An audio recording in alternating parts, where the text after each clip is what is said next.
And once I found a hackathon organized by American Society of Mechanical Engineers.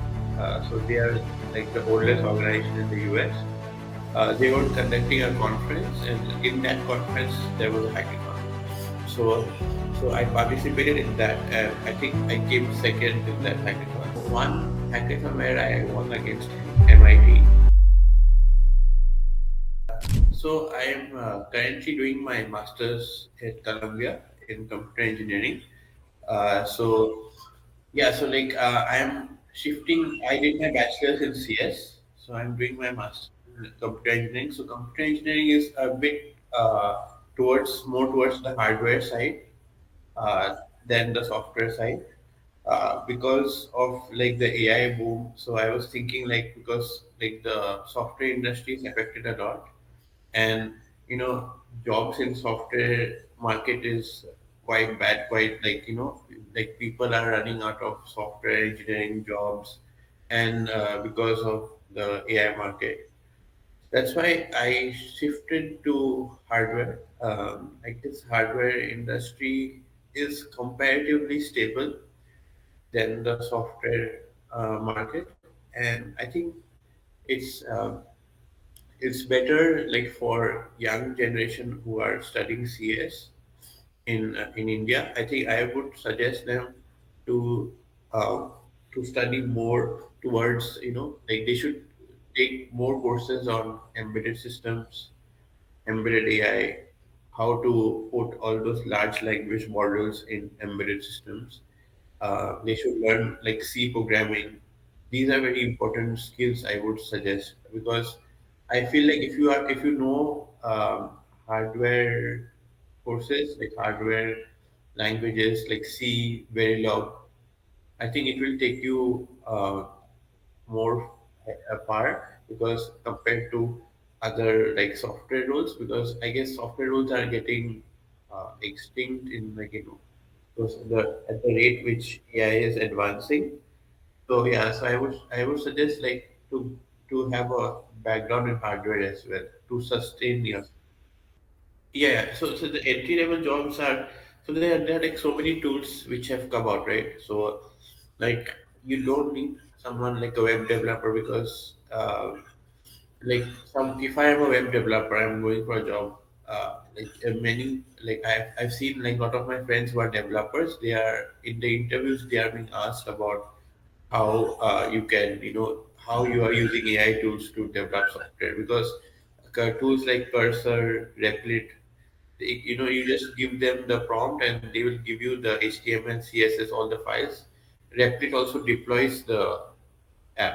So it has everything. So yeah, so that's why I'm thinking that having a strong hardware background will help you because uh, like like hardware will never go out of fashion because people will uh, people will optimize the hardware so that they can uh, run these large language models. So these GPUs will be optimized year up like every year, so that because these large language models like GPT, Perplexity, these models will become more and more powerful. I started participating in hackathons just by chance. So I think in my second year of college, I just keep searching for hackathon events.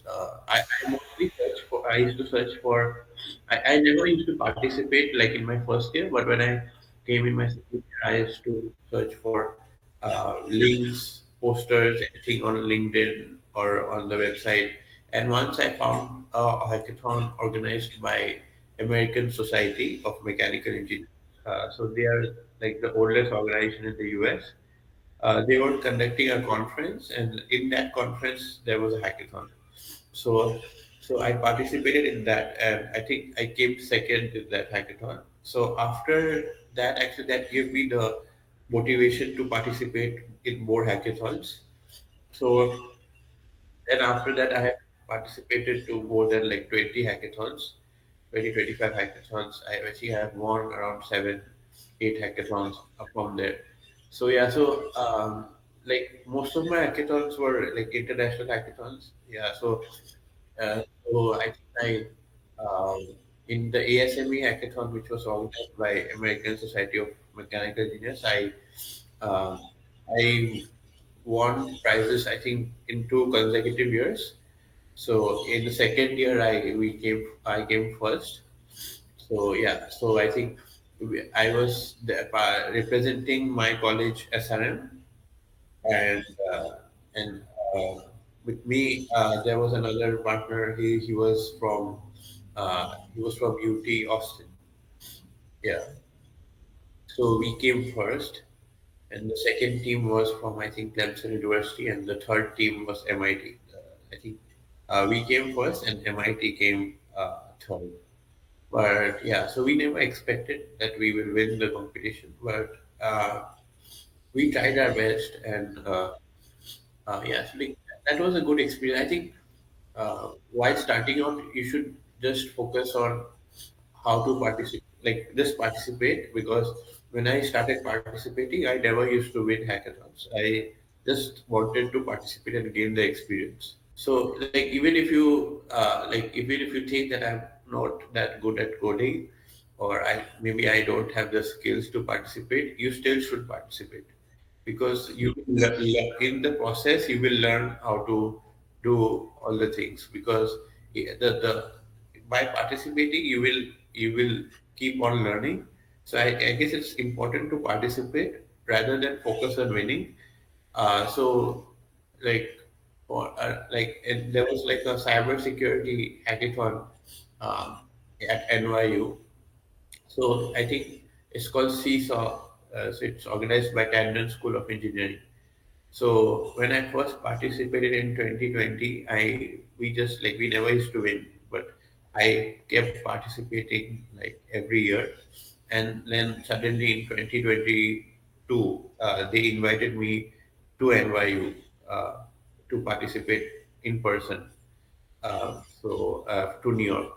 So yeah, so like you keep participating in some, it will happen. Like one day you'll see that we are performing very well, but that gives, like, by participating in more and more hackathons, that gives you experience, that gives you, you know, how to tackle the problems which are given in the hackathons, how to brainstorm new ideas, how to problem solve.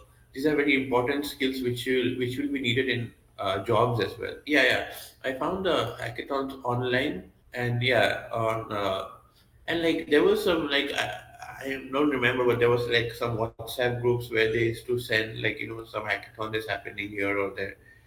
Yeah, I used to join random groups, and yeah, but like, yeah, I used to like keep looking on groups, WhatsApp groups, LinkedIn, website, like Reddit, like a lot of, like, anywhere where there's like tech communities there, they will post hackathons, they will post stuff. So it's very important you join these communities. They have different hackathon communities. Yeah, so they will, like, different types of hackathons. Even like if you think that you are very good at making ideas, or making an idea for a startup, or there are some like ideathons where you can participate. Yeah, so yeah, and like I think it's very important, because if you want to open a startup, it's very important to participate in hackathons, because in hackathons sometimes you're participating with a team, right? So you have to manage a team. So if you're a team leader, you know how to, what you have to assign them roles, and you have to work together as a team. That is very important when you are like, teamwork is very important when you are working in a company, or you're opening your own startup, because you don't have to know how to manage people. Yeah, like for my international hackathons, like I used to go alone, and they used to pair me with teams. Yeah, they used to pair me with teammates. So, but yeah, in India, I used to form, like, yeah, in India, my classmates were there who used to form teams with me. I think in like lot of colleges, hackathons keep happening. Like and they are like free to register. There are no like you just have to, you can also participate online. So like last year I organized, my father, he works in the tea industry. So it's called Tea Research is Association, which is based in Kolkata. So I had organized a hackathon for solving problems in the tea industry. So it was the first hackathon in the world to solve uh, problems in the tea industry. Problems like climate change, and how they are affecting the crops, tea crops, and like yes, and students came up with like machine learning methods, drone techniques. Like there were like a lot of innovative ideas, and they participated from around the country, like from South India, from Gujarat, from North India. So like we just posted it on LinkedIn, other things, but students found out. So I think like you just have to keep searching, and yeah, and see like which hackathon, which competition fits your role. If you are like interested, even if you see that this is like a different hackathon, I don't have much experience, you should still go and participate, because by the end of the competition, you'll see that you have learned a lot. No, and there are no like stark differences as such, but um, hackathons, yeah, like here, like I've seen that. Uh, I haven't seen that in India, but in here, United States, I've seen like there are like research conferences, uh, and hackathons. Some hackathons are part of conferences. So they are part of like there will be a research conference which is 2 to 3 days long, and from in that conference there will be a hackathon organized within that conference. So this is a new concept.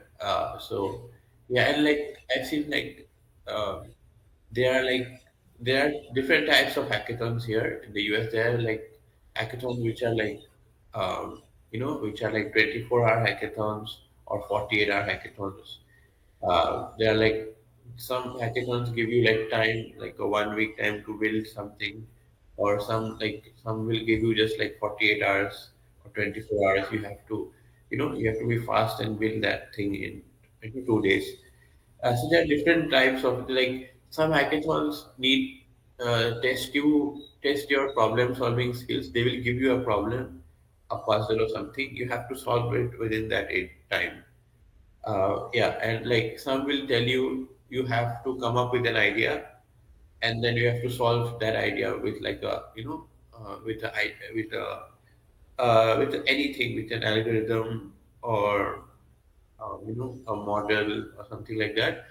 Uh, what I have seen that whenever I have won hackathons, like where they have told me, to come up with a solution for like suppose there's something with climate change, they're telling me to come up with some company or something, then I always I always make my idea so that it is very, it can be commercialized, later. So if you're coming up with a product, if it can be if you can sell that product in the market, it can be commercialized, it can be scaled up. The judges like those ideas. If it is not commercially viable, you lose points on that. You have to see like whichever product you're making. It should be like, you can sell that product. Like it should be scalable. People keep looking at those things, because if it's scalable, then it will reach to more people. You know, like from don't see from the hackathon perspective that I only need to win this. Think that what will my product? How will this product help other people in the real world? If your thinking is in that direction, I think that helps a lot. You always should give like real world scenarios in any problem statement. You should give real world scenarios, and like that is my advice for hackathons, where you have to build something, you have to build an idea, build an idea which is commercializable, and And for hackathons where they give you a problem, like suppose it's like a cipher, you have to decrypt it, you know, or you have to do something with it. Like, they'll give you something and you have to solve that. It's like a puzzle. You have to code some of it. You have to do something. I like the one hackathon where I won against him, MIT was we won simply because like everyone, all the three teams had very good solution. Even the team like from MIT were PhD students, and like I was the only undergrad, so everyone was had fantastic solutions, but we stood out from the other teams because like we provided the solution which the judges wanted. We also provided another solution which the judges weren't expecting. So we gave like an alternative solution, which was like an uncommon solution, but we also put that in our presentation. So that like separated us from the other teams. The judges were shocked to see that. So yeah, yeah. So like you have to be a bit like you have to see how we can stand out from the other teams. That is the main objective. If you see that, like I can stand out from these teams by including this in the solution. You have to provide something innovative in your solution. You have to show how you have your method, how you have thought. You have to show your problem solving skills. That really helps. Even in company interviews in the US, if they will like if they tell you to write a code, first they will ask you to explain the concept, what you are thinking, how will you will solve the problem, and then they will tell you to write the code. Like, yeah, they want to see your thinking. They want to see how you solve the problem rather than writing the code. Like, mindset will be like uh, if I get a hackathon, like if I get a problem statement, suppose like if there's any problem statement, like if they are telling me, develop a solution to fight the pollution or maybe something, some random, if they give you some problem statement, I think then you have to have a core knowledge about uh, why that where that problem is happening, wha- how are people suffering because of that problem, and you have to do some research on that before you jump on the idea. And yeah, why is the problem happening? And then why are the people suffering? And what skills we have so, so that we can solve the problem, right? Suppose if you're a hardware person, you will go for a solution like a hardware device to solve the pollution problem or something. You will make an embedded device to check the air quality, something like that. But if you're like a software person, your approach will be more of like a software approach, right? Make an algorithm to detect this and that. But yeah, so it depends on like what is the problem, right? And what is your skill set. And like because your skill set matters because so you have to see how you can contribute to solve that problem, right? Sometimes like some hackathons will tell you that you have to solve this using machine learning or something like that because it's a machine learning hackathon. Then you don't have any option. But still you can make an algorithm, machine learning algorithm, put it into an embedded device, and train it, and you can do lots of things. But you have to see which skills you are strong at. Yeah, I think if you're strong at some skills, you have to see which skills you are more strong at. Suppose I feel like you are working in a group of three for a hackathon. So you see that I am very good at Python. I am like expert. And suppose you are very good at some like web development, uh, making an app. So I'll be doing the stuff with I will do the machine learning part. I'll train the model, everything, and then you'll make the framework, web framework, and then you have to assign tasks to people according to their strengths when you're working in teams. And then at the end of the hackathon, just combine everything, right? Everyone will do their part, It's not like, one guy will do the whole thing. You just divide it according to the strengths. Like, don't assign something to someone where he's not good at, right? Because he won't be able to do it to perfection. Yeah, whenever I form teams, like a lot of my friends, they thought that they are not good at coding, or they are not, you know they are not, like, some of my friends think that they are not ready to participate, but I forced them to participate with me, and then they did really well. Like, we won hackathons, and like, because we worked as a part of a team. We I always gave I always divided the work, and we we did specific. We divided everything into specific tasks, like making the app, or designing the front end. This person will design the front end. This person will work on the back end. I will work on the training part. She will work on getting the data set and data set pre-processing, and like, we divided it into very specific tasks, and then after we see that, like, when we are we have built the thing, then we like, add everything up, and then we show them the results. But that has been really helpful. That applies to not only hackathons, but a lot of other projects, such projects, wherever you go. It is like, hackathons are a very uh, important thing to, where you meet a lot of new people in the process. So, and you see how they are solving problems, how they are competing with you. So I have even lost many hackathons. Like, you don't, like, always win hackathons, but it also teaches you how, like, you may not be the best every time. You There might be a lot of problems. So I've learned a lot from all those hackathons where I have lost. Like, but yeah, I always see, like, what happened. So, like, whichever hackathon I've lost, I've tried to rectify my mistakes. So it gives you a lot of feedback. Like, each hackathon gives you a lot of feedback on how you should improve yourself, where you need to improve. Maybe you need to improve in this part. Like, maybe your coding is not as strong. Maybe you should have more theoretical knowledge. Yeah. So each hackathon has taught me a lot of things. So that has helped me learn a lot.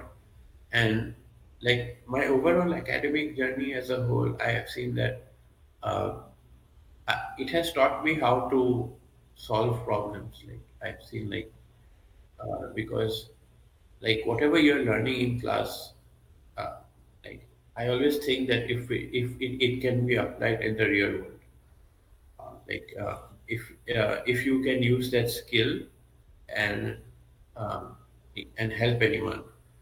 Uh, so because, like, like, these hackathons have helped me a lot, improving my, like, parts, like, in sections, improving my weakness parts, where I am, where the skills where I'm weak at. And also, I've seen that, like, going as my overall academic journey has taught me, like, how to apply these skills in the real world. Like, whatever skills I have learned. So, like, had started a project in bachelor's. It was a smart shoe. Like, it was a shoe made for the visually impaired. So we were working, like, as a team, part of a team.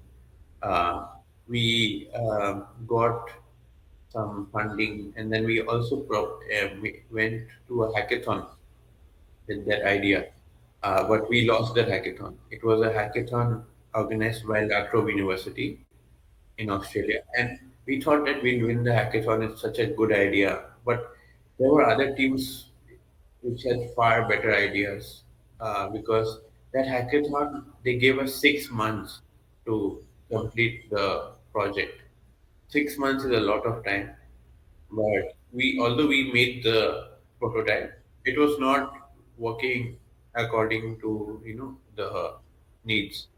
But yeah, but the thing is that I learned a lot from that hackathon because like you obviously feel bad when you lose because it was a big hackathon and you went to the final round and you lost. But the thing is that uh, that taught me a lot of things um, like first your prototype should be solid. It should not be it should not be like 80%, 90%. It should be like 150% working. Yeah, so more than 100% it should work because if you're making a product for the people and if it malfunctions, then everything is on you. You have a lot of responsibility.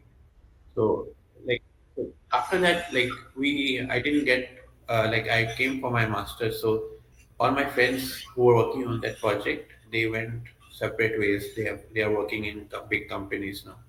But thing is that I came at here at Columbia and I saw that I took some courses here which aligned which like I took IoT, I took embedded systems, uh, I took I took another entrepreneurship course. So now what I'm doing is I'm building on that idea. So I'm thinking of creating like a product for the visually impaired and create a company around that. You know, yeah. So the shoe which didn't work, we have completely redesigned the product now. So we are testing it now here. So we have um, we are also in talks with a company which is it is called WeWalk in UK. We want to show our prototype to them. But yeah, so so that hackathon taught me a lot of things of what not to include in my product, how it will help the people.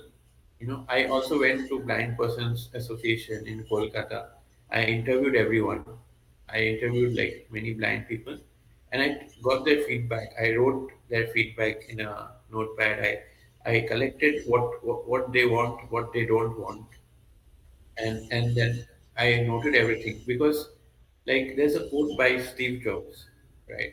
He always says whenever you are building a product, you should never build something very fancy and then try to sell it to the customer, right? You should always start from the customer experience and then work backwards to the technology. You should not like make a product and then see that where I can sell it. You should see like the customers need something like this. They are facing problems in navigation. Like nine people are facing problems in like they don't have like a small portable device. They have to use canes everywhere they go. So yeah, you have to identify the problem. You have to talk to the customers. You have to customers are the main. I mean, they will help you. They are the main. I think they are the main people who can give you the feedback regarding your product, and then you have to take that feedback and start incorporating the features. I would suggest that to first is follow whatever is going on in the world, in mainly in AI, and this large language models are getting much efficient. Uh, just follow uh, whatever is going on. If you are not keen on AI, you don't want to do machine learning or something, then please learn how to use those tools. Use these AI tools, maybe in development or anywhere, because these will help you in the long run. All the recruiters here in the US, they are just searching for people who can be you are efficient in using these tools. How many AI tools? That is the first thing. And secondly, if you are very good in software and you also have like a background in hardware, you should also explore, you know, going into embedded systems, IoT. IoT will go big in the. It has already become, like a lot of people are going in IoT, but putting these large language models like this, you know, and put shrinking them and putting it into embedded devices. And this will be very important because all the devices in the future will become smart. So you have to see how you can put these LLMs because they need a lot of GPUs. You have to shrink them, and then you have to run them on these devices, small devices, edge devices. So that is like, if you can go into that is, that's the first aspect of hardware where you can go to. And the second aspect is VLSI or chip making. Going into, that is too low level. That is like if you are good at Verilog, want to design chips, that will be a huge industry in the future.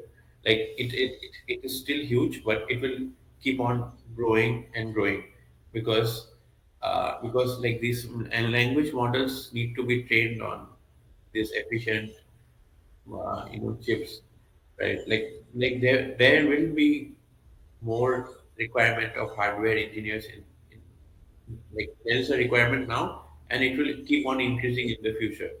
If you see you have a knack of hardware, please learn hardware courses as well.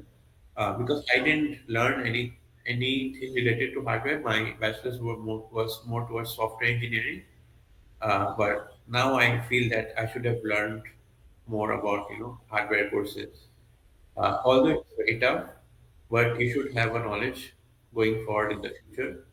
Yeah, that is my advice. And thirdly is participate in hackathons.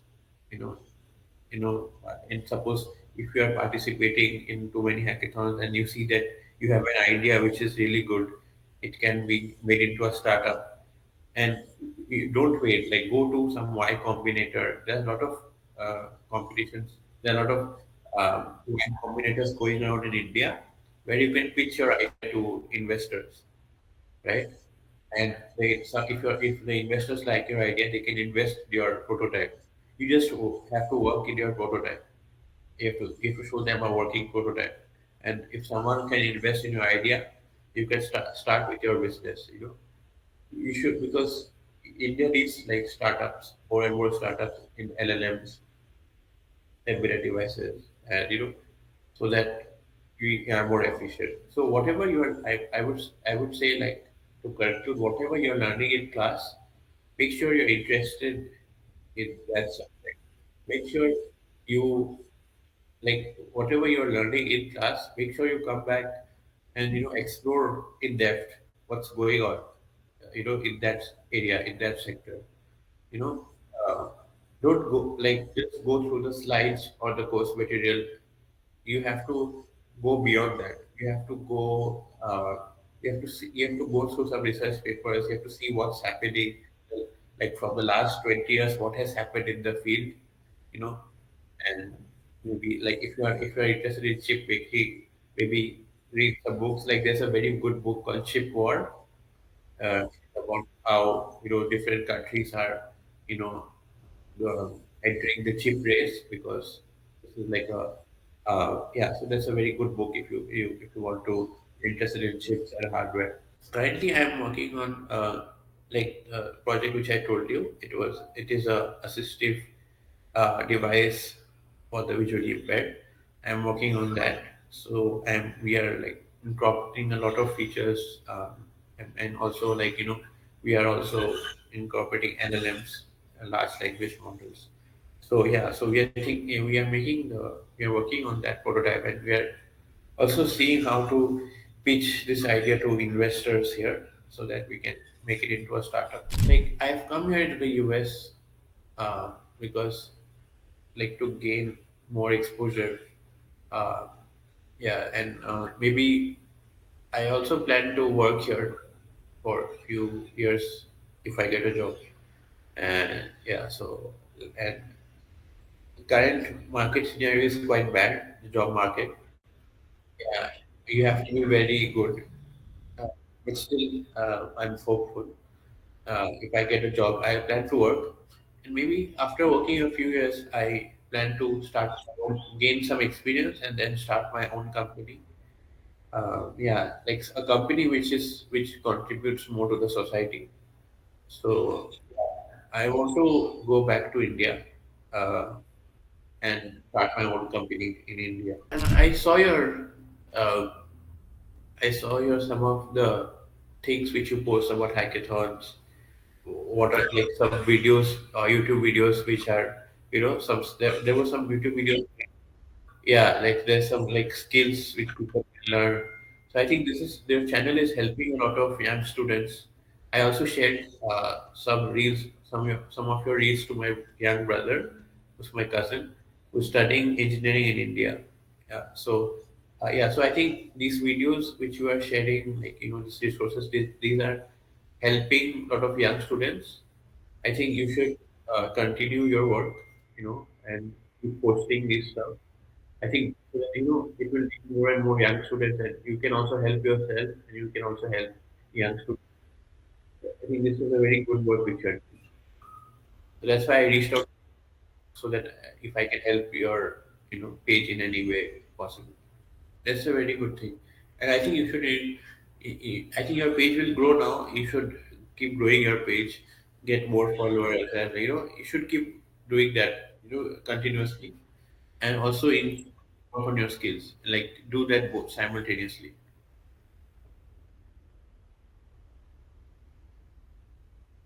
Yeah,